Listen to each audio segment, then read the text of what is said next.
Raffaele Padrone, segretario generale dell'UGL Sicurezza in Friuli Venezia Giulia. Mi pare che l'incontro con il Premier Matteo Renzi per quanto riguarda le vostre indennità sia stato proficuo, almeno sulla carta.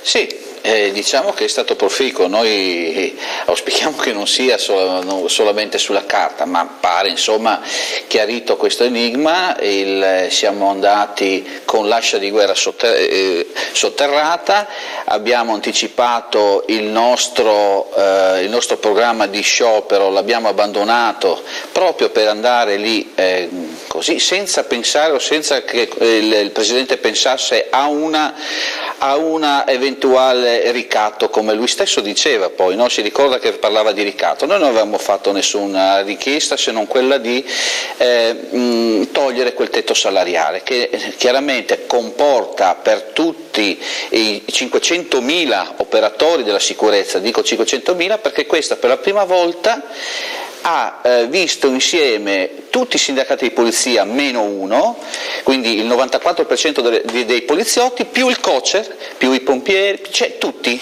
quindi la polizia penitenziaria, e siamo stati accontentati.